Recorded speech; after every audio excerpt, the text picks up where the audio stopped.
Who the fuck is that? Oh, I'm back on camera. Shit. Hope you guys understood the last time when I left the video. I had to do it. Because I didn't know what I had on my videos before, so fuck it. Anywho. Tyson's out for the weekend. Yeah. Ballerina. So we'll see. I got a whole bunch of stuff on the go.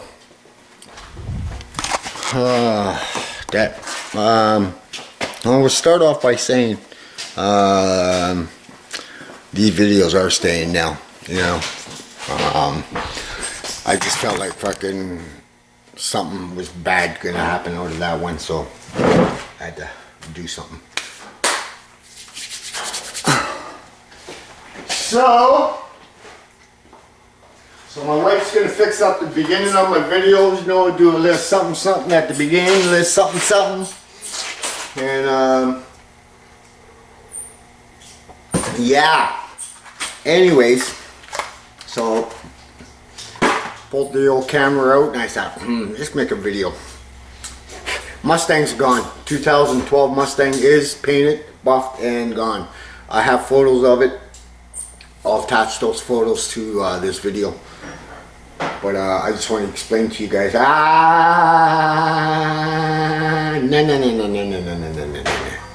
Grab my chisel. Chiseling cars or something.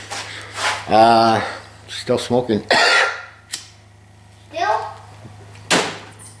Wow. So yeah, so that's gone. The owner, Andre, was he came here with a buddy. His friend looks pretty damn shocked. You know, he's looking at my garage and he's looking at the car and he's like, huh. But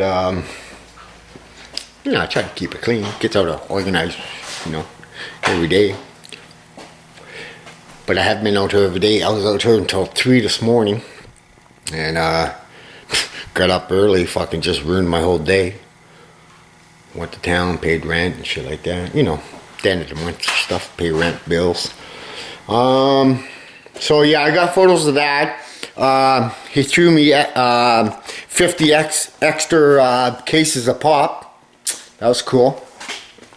Because we all know there's the non-fun. This is a charity garage.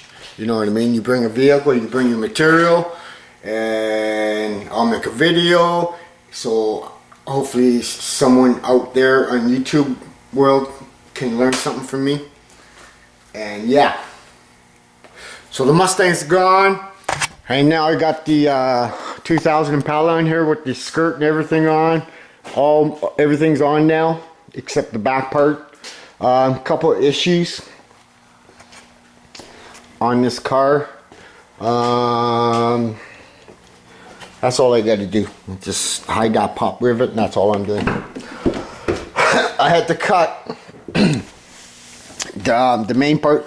Milrich mentioned that it's a slide-on type. Yeah, it slid on. I couldn't get it to fit worth shit. See where I got it cut here? Now, if it would have just slid and sat on top of this, that's all it was. It was just a stupid little thing, but it was way up here. Like, I mean, past this ledge. I was like, are you kidding me? So, I was like, okay, how can I do this? And then the original skirt was interfering back here. Because once you get it on and bolt it up and then slide it on, you know what I mean, you can see your problems then. But when he mentioned it, I slid it on, like when it was on the floor, and I thought, fuck, perfect. But no, I ended up cutting stuff. So I cut a good part of that off. A good part of the fiberglass part. And now I'm just going to, we're not going to create, I'm not going to make this a seamless point or nothing like that, because we need it to move. So I'm just going to put urethane sealer there, and that's it. You know, clean up the paint in between the new part and the old part. But that's it. One pop rivet there, one here, countersunked it a bit, and like a fiberglass. Same as over here. Kind of sunk it a tiny bit and fiberglassed it, sanded it down, and put some bond or yellow Bondo on it, and then some putty. Now this is a different story. This is all, it's on everywhere. It's fastened down everywhere. So I got it all on, and then this guy here, you see, nice, see that gap there, guys? This was way up here. I don't even want to push it that hard, but it was stressed everywhere, like there was. So I cut it, and it went pa-ting, and everything's just nice now. So I'm gonna clamp it here. Have these 2 points matching up. I gotta cut a bit off of this because I don't want to.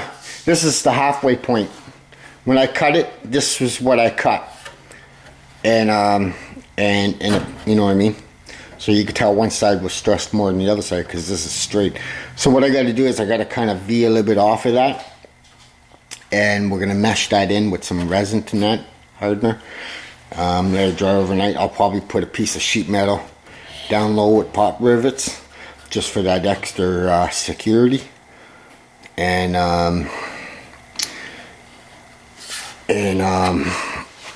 I'll definitely be making brackets to hold this. You know what I mean? A bracket from here to down to here somewhere. Just don't make sure it's on both sides, and then we got to bracket the sides.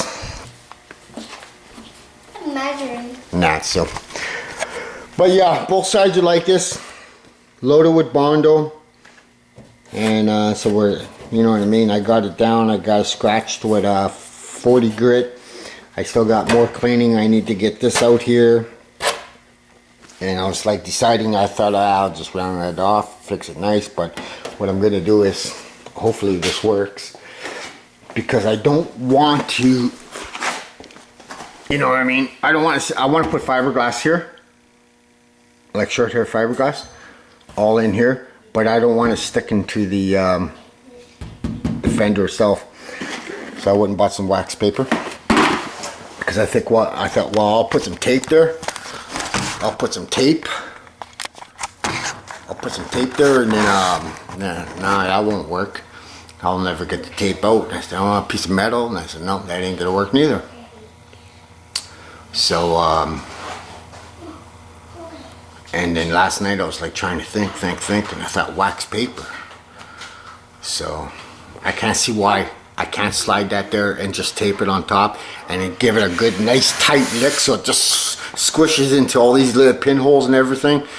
And wait till it hardens up a tiny bit, not too much, pull the paper out, and I should have a perfectly good seam there.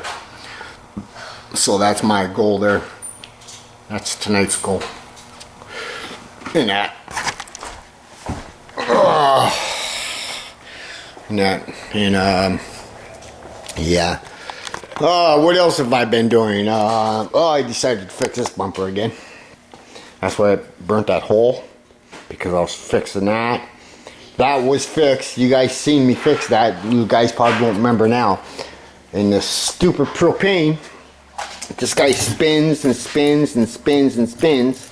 Right? I had it sitting up like this, and I must have bumped it or something stupid and went like that, and it melted my, it melted.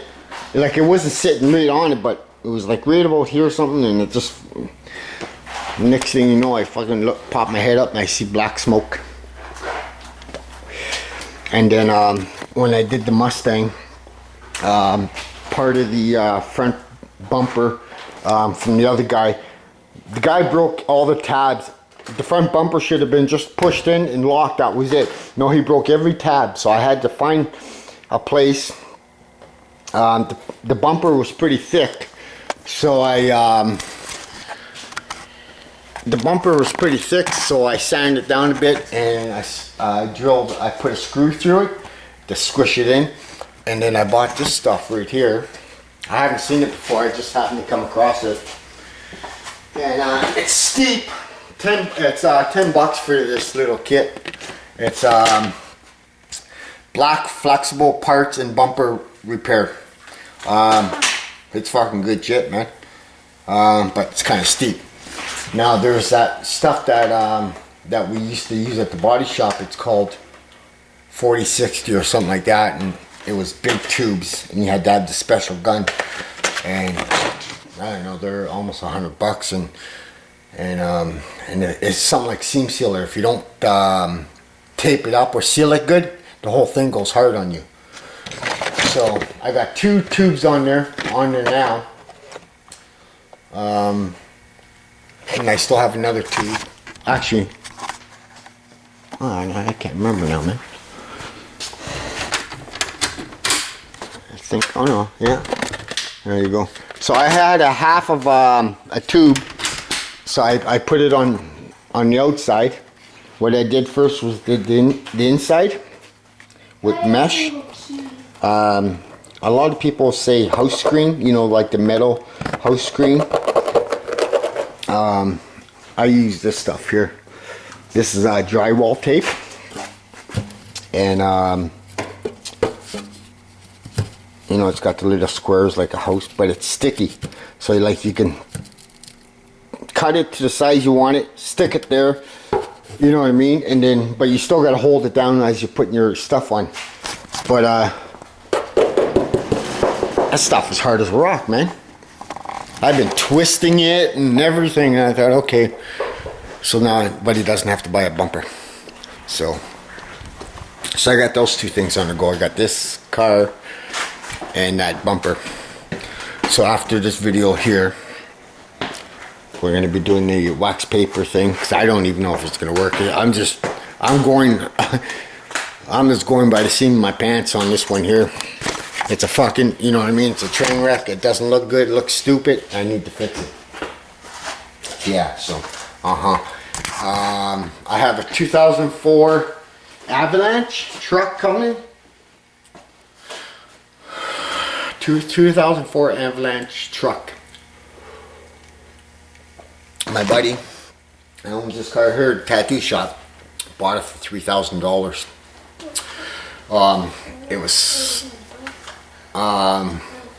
It was more panel damage than actual frame, and bumper damage.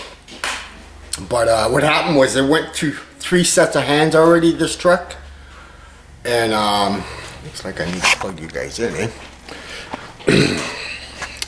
And yeah, so it's already went through 3 sets of hands already. So parts have been taken off of it, which is not the right way of doing. You know what I mean? You should leave your, you know, these parts on your, you know, like even if the bumper's all mangled, whatever. At least you have something to lock on and pull. So this guy, other guy there, he's getting it with torch and everything. But it has a title, and what I mean by title, it has a Savage title. It has like a scrapyard title, and they're called rebuildables. So it has to go through the ministry now for the safety on it. So and so you know what I mean. He's so far the 2 fenders are on. He bought the truck for $3,000. Which, you know, they're nice trucks. I just don't like the idea of the plastic, you know, halfway down. It'll be an easy truck to paint, I'll tell you that. Because it's only, you know what I mean, we're going to take all the plastic off, but it doesn't matter how many orange peels, as long as, you know, I could pound it clear, it don't matter, because all that plastic's there. But we're going to take it off just to make sure everything underneath's good. I'm trying to get my buddy to flip it. So he's got $3,000 onto that. It came with some parts already. He ordered a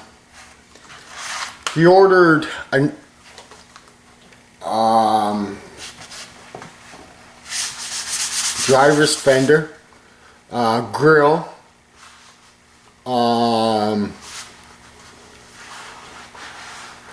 and count action hood.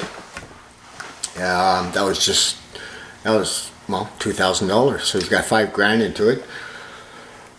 He's, you know, the other guy's straightening it out, and then it's coming here for a paint job.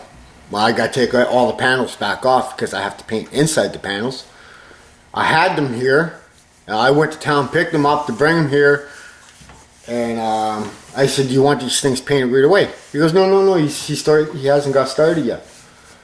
So a couple days ago, my friend calls me. He goes, "Can you bring those parts in?" I was like, "What parts?"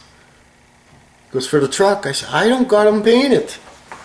He goes, "Well, you can take them off later and paint them." Oh yeah, I see how that works. But anyway, so yeah. So I got that. We're doing a color change though. Shit. It's the color of my my cart, my return, but maybe a little bit lighter, tangerine. And I don't know, man. You know, they could have got the color, but it couldn't have been right on the button. I called, you know, DuPont. I got a hold of, you know, all these other different paint supply shops, and it was waterborne. And I'm like, well, I'm not buying a gun for waterborne because, you know what I mean? Yeah, I can't use my gun for waterborne because I'm just going to wreck a gun. So I told my buddy, I said, you know what? Do a color change, man. So that's what we're doing, the color change. So it's going from that. So the 2004 Avalanche. I can't even say it now. Avalanche. Anyways, so it's plastic halfway down. It's not a dark gray, it's not a light gray, it's in between grays. So I went and looked at the truck, and if you know, when you paint lots of, you know, after painting for a while, you can kind of vision a color on a vehicle. So my buddy had no clue of what color he wanted, and he goes, you know what, just go find a color and buy a quart. Needed a quart to do inside under the hood and stuff like that. And but I'll go get it. We'll give it a shake. I like that necklace. That necklace thing that's hanging from your window. I like that. Oh. So this is what I got him. He's gonna be the only guy in town with that truck. And that's what I like to do. I like to, you know what I mean, step it up a bit. Like when he was doing this, you know, he told me to go ahead and pick a color. That car was silver, and we just did a quick paint job on it. Just, you know what I mean, he didn't like the color silver, and that, so, and now it's back for skirts and that, so it's not a complete paint job again.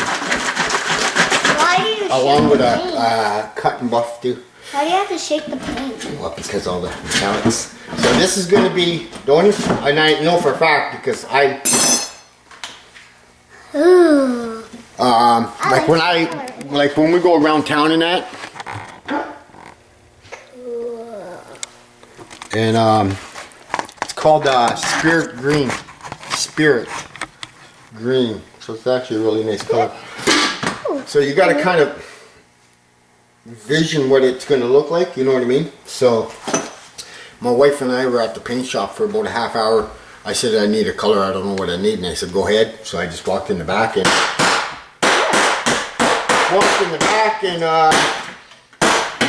we're there about a half hour. Went through all these books. I couldn't find the and then I eventually found the 2012 colors book. And, sure enough, that's what I found.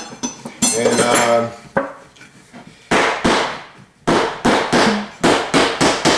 so I was supposed to stop at the shop and show him the color at his tattoo shop, and I just went straight home. And he called, he goes, so what color did you get? I said, I can't tell you. Top secret. So that was pretty funny. But yeah, but after I showed it to him, he likes it. He wants his You have two of those. I finally found one. You have two of those. All you gotta do is hit this button here, and it's got the actual time, which is 10:30. You have two of them. And then you just stop it, and then clear it if you want to clear it. Don't you? I can have, if I say, well, it's going to take me 8 hours, the very top one, I set it for 8, and what it does is a countdown, and then and then the bottom one does the count up, and so since it goes beep, my 8 hours are over, and then I know I'm drinking water after that.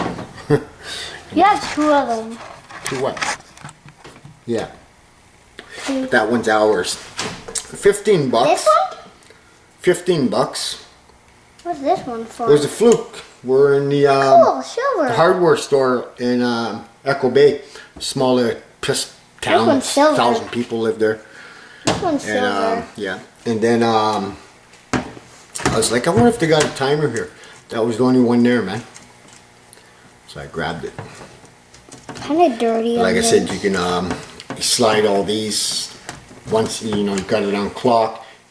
Turn it to time 1, time 2, or time 1 and 2, and it could do a whole bunch of different things. It's only 0. So guys, I'm gonna let you guys go here. I'll get this video loaded. Let's see if I'm still able to load videos pretty quick. I've been pretty lucky the last time there. A 30-minute video would be like 7 minutes load up. 10 minutes from downloading it and uploading it, or uploading and downloading, whichever way you want it to go. But okay, so I'll be back, and we'll hook up those Mustang photos too. Okay guys, ciao.